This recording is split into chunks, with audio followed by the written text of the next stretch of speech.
Imagine this. You are right on the edge of making one of the biggest decisions of your entire life. You've got this new job offer and you are just agonizing over it. And then, suddenly, your phone buzzes. It's not a text from a friend, it's a notification from an app called Alethea, and it's about to tell you your own future. Wow. Okay, just let that sink in for a second. This app isn't just giving you some friendly advice, it's handing you a statistical certainty. It's claiming to know, with almost no doubt, that this shiny new path is going to lead to misery. It's like it knows your deepest desires, your deepest fears, even better than you do. And this just lays it all out, doesn't it? This is the dilemma. On one side, you've got something you can see and feel, a 30% pay raise. That's real. But on the other side, you have this cold, hard number from an AI predicting an 88% chance that you will deeply, deeply regret this decision. I mean, how do you even begin to weigh those two things against each other? No, look, that specific app, Alethea, might be hypothetical for now, but the technology that could power it, that is very, very real. This whole idea of an AI-guided life, one that's perfectly optimized to help you avoid pain and regret, that's not just a movie plot anymore. We are right on the verge of what some are calling the regret economy. So, let's get into it. How could an AI possibly predict something so incredibly complex and human as regret? Well, the crazy thing is, the core pieces of this life GPS, they're already being built and used in different fields as we speak. 98%. Just look at that number. What on earth could an AI predict with that level of accuracy? The weather? No way. The stock market? Not a chance. Nope. It's something way, way more personal. That's right. Researchers have actually built machine learning models that can predict with 98% accuracy whether a married couple is going to get divorced. And they do it by analyzing the way they argue, not just what they're saying, but the pitch of their voices, their exact word choices, even the tiny pauses between words. It's an absolutely incredible and, let's be honest, a kind of terrifying piece of tech. And look, this isn't some one-off thing. The really wild part is how all these different pieces are starting to fit together. You've got relationship forensics like we just saw. Then there's career prophecy. HR departments are already using algorithms to predict if a new hire is going to flame out. And then there's emotional calculus, where researchers at MIT have built models that can literally predict regret by reading social cues. So here's the kicker.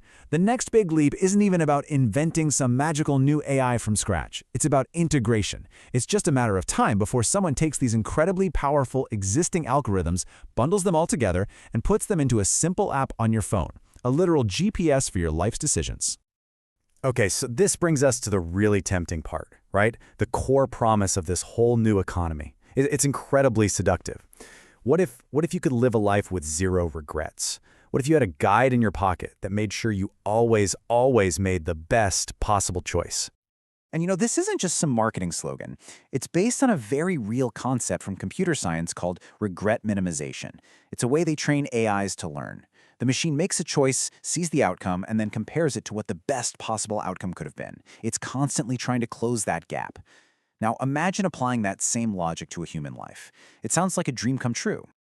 I mean, just think about it for a second. A world completely free of those agonizing what-ifs. The algorithm would just filter out potential partners who are a bad match from the get-go. It would stop you from pouring your life savings into a business idea that was destined to fail. Every major crossroad in your life would stop being a source of anxiety, and it would just become another turn pointed out by your guide. But this is where the real tension starts to build.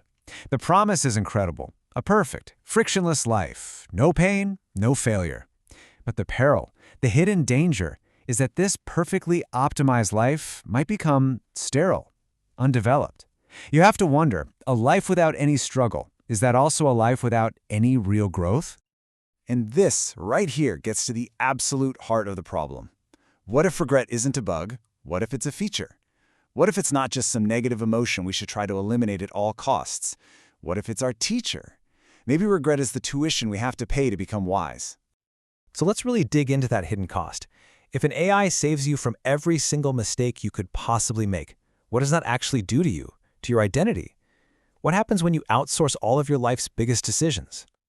Seriously, think about that. Who are you?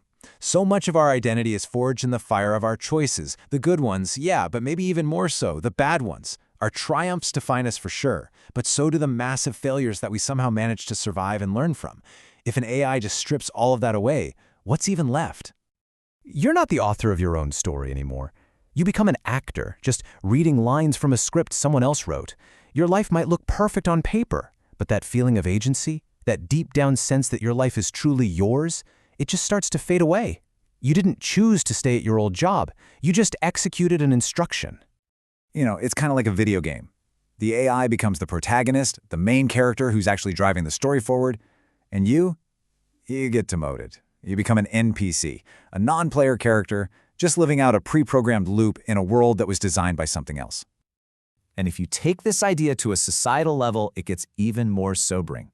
We risk creating this bizarre new class structure, a cognitive aristocracy of machines that do all the hard thinking, and a passive proletariat of humans who just follow along.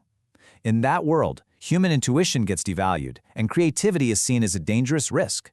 The most celebrated human trait might just be how well you can follow instructions. So this brings us to the final, and I think the most important part of this whole conversation. We really have to take a step back and ask ourselves what we actually want out of life, and maybe reconsider the value of our own beautiful imperfections. Here it is. This is the ultimate paradox of the whole regret economy. On the surface, we think we want a perfect, painless life. Of course we do. But deep down, what we might actually crave is a life of meaning. And meaning so often comes directly from the struggle. Our regrets, they aren't signs of a failed life. They are the battle scars that prove we were brave enough to get in the arena and live boldly in the first place. And I'll leave you with this one final thought to chew on. As this technology gets closer and closer to reality, the big question won't just be what choice we should make. The real question is whether we want to preserve our fundamental right to choose at all. Because a life where you never have the freedom to fail might also be a life without any real earned human triumph.